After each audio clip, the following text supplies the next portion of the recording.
എന്താ നല്ല ചൂട്, ഒന്ന് മുഖം കരിക്കണം വരുമ്പോ തന്നെ. ആ കുട്ടൂസേ ബാ, നമുക്കൊന്ന് മുഖം കഴിക്കാം, നല്ല ചൂടല്ലേ. ബാ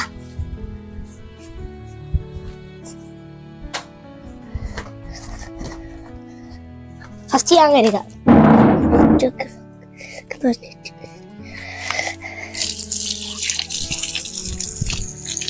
കഴിക്കോ?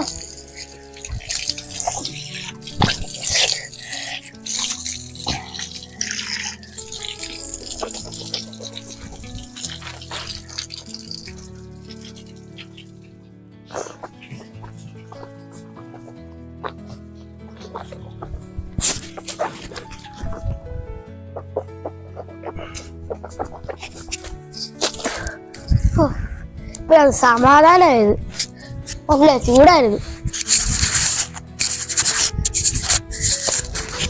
എന്താ ഈ കിണ്ടിയൊക്കെ പുറത്ത് വെച്ചിരിക്കണേ? എടോ, ഇന്നെന്താ വിശേഷം എന്നറിയോ? ഇല്ല. വിശേഷം കാണിച്ചു തരാം.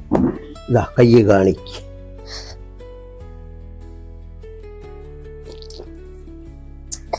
എന്തൊരു സാധാരണ ഇങ്ങനൊന്നും ഇല്ലല്ലോ, എന്താ പ്രത്യേകത?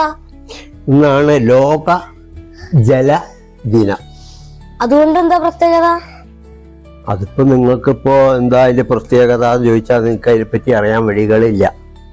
കാരണം എന്താ ചോദിച്ചാൽ പൈപ്പ് തുറന്നാൽ വെള്ളമായി, മനസ്സിലായിണ്ടോ? അത് എവിടുന്നാ വരുന്നത് വെള്ളം? ഒരു ദിവസം വെള്ളം ഇല്ലെങ്കിൽ എന്താവും?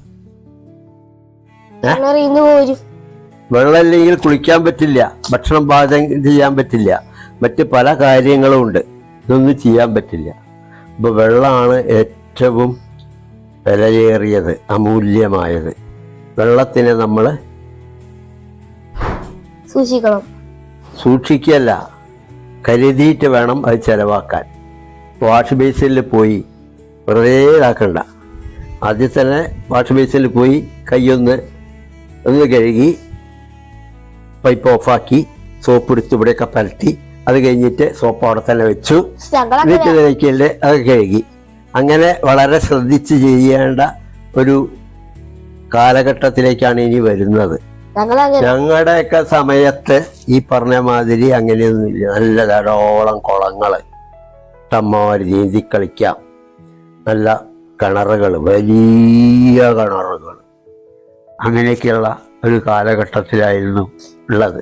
മഴയും നല്ല കർക്കിടക മാസത്തിലെ മഴ എന്നൊക്കെ പറഞ്ഞാൽ നല്ല മഴയാണ്. അപ്പോൾ അന്നത്തെ ആ കാലഘട്ടത്തിൽ നിന്നൊക്കെ മാറിക്കഴിഞ്ഞ് ഇന്ന് ഇപ്പോഴും കിണർ എല്ലാവരും യൂസ് ചെയ്യുന്നുണ്ട്, വലിയ കിണറൊക്കെ ഉണ്ട്. പണ്ടത്തെ പോലെ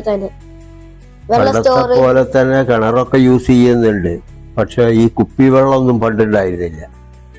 കുപ്പിയില് പ്ലാസ്റ്റിക്കിലുള്ള കുപ്പിയിലുള്ള വെള്ളങ്ങളൊന്നും ഇല്ല. ഇപ്പൊ വില കൊടുത്തിട്ടല്ലേ വെള്ളം വാങ്ങണത്, അല്ലേ? ഞങ്ങളുടെ ആ കാലഘട്ടങ്ങളിലൊന്നും ഇല്ല. അന്ന് ധാരാളം ഉണ്ടായിരുന്നു.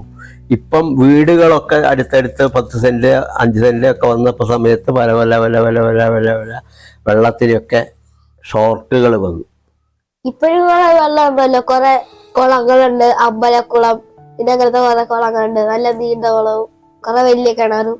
ഇപ്പൊ ഡാമുകൾ പണിയാൻ തുടങ്ങി വെള്ളം സ്റ്റോറേജ് ചെയ്യാൻ. അതൊക്കെ എന്താണ് കാരണം? നമ്മളെ ജലത്തിന്റെ പരിമിതികള് അത് ഉപയോഗിക്കുന്ന ആൾക്കാർക്ക് കൂടുതലായി വരാൻ തുടങ്ങിക്കഴിഞ്ഞു. അപ്പോൾ അവിടെയും ഇവിടെയൊക്കെ ഇങ്ങനെ സ്റ്റോറേജ് ചെയ്യേണ്ട ഒരു സംവിധാനങ്ങൾ വന്നു. അത് ഫ്ലാറ്റുകളിലേക്കും മറ്റേലേക്കൊക്കെ പൈപ്പുകൾ വഴി മുകളിലേക്ക് എത്താൻ തുടങ്ങി ഇതൊക്കെ. അപ്പം നമ്മൾ പഴയ ആൾക്കാരും നമ്മൾ വെള്ളത്തിൽ ഉപയോഗിക്കുന്നതിന് ഒരു കണക്കും കാര്യങ്ങളൊക്കെ വേണം, വളരെ അമൂല്യമാണ് എന്ന് നമ്മൾ ഓർമ്മപ്പെടുത്തുന്ന ഒരു ലോക ദിനമാണിത്. ജലത്തിൻ്റെ ലോകത്തിലെ ഓൾ ബേസ് വെക്കുന്നൊരു ദിവസമാണ് ഇന്ന്. ഞങ്ങൾക്ക് അതോടെ മനസ്സിലായത് വെള്ളം എത്ര പ്രശസ്തമാണ്. വെള്ളം ജീവിതത്തിൽ വളരെ പ്രശസ്തയാണ്, മനസ്സിലായിട്ടുണ്ടോ? നീ ഇപ്പോൾ വരുമ്പോൾ വന്നു, വെയിലത്ത് വന്നപ്പോൾ എന്തായി? നിനക്കൊന്ന് സമാധാനം ആവാൻ വേണ്ടിയിട്ട് നീ നേരെ പൈപ്പിൻ്റെ അവിടെ പോയി, അല്ലേ? പൈപ്പിൻ്റെ അവിടെ പോയി ഒക്കെ മുഖറൊക്കെ കഴുകിയപ്പോൾ നിനക്കൊരു ഫ്രഷ്നെസ് വന്നു. ബാക്കി വായയിലുള്ള വെള്ളം ഈ പ്ലാവിൻ്റെ ചോട്ടിലേക്കൊന്ന് തുപ്പിക്കളഞ്ഞു. കുറച്ച് വെള്ളം ആ പ്ലാവിനെ നീ കൊടുത്തു, നീ അറിയാണ്ട്. അത് കണ്ടു, ആ ചക്കയൊക്കെ നിനക്ക് തരുന്നുണ്ട്, എന്നാലും നീ അറിയാതെ കണ്ടാണ് ഇപ്പം അത് ചെയ്തത്. നിനക്ക് വേണമെങ്കിൽ അതിൻ്റെ വീട്ടിൽ തന്നെ തുപ്പാം. പക്ഷെ നീ ഇങ്ങനെ പാട്ടും പാടി ചാക്കി വന്നിട്ട് നേരെ ഇവിടെ വന്നിട്ട് അങ്ങോട്ട് തുപ്പി. അപ്പോൾ പ്ലാവിന് ഒരു സുഖമായി. കുറച്ച് വെള്ളമെങ്കിലും കിട്ടിയല്ലോ. പ്ലാവിനൊക്കെ വെള്ളം ധാരാളം വേണം, എന്നാലേ അത് നല്ലോണം കായ്ക്കുള്ളൂ. വെള്ളം നല്ലോണം വലിച്ചെടുക്കും. അങ്ങനെ അതിൻ്റെ വേരുകളൊക്കെ ഉള്ളത്. അപ്പം ഇന്ന് നിങ്ങൾ വന്നപ്പം ഞാൻ ലോക ജല ദിനം ആണ് എന്ന് അതിനെക്കുറിച്ച് സംസാരിക്കാനാണ് ഇങ്ങനെയൊക്കെ കാത്തിരുന്നത്. മനസ്സിലായോ? നീ ഇപ്പം വരുമ്പം ഒന്ന് ആലോചിച്ച് നോക്ക്. തന്നെയാണ് പറയുന്നത്.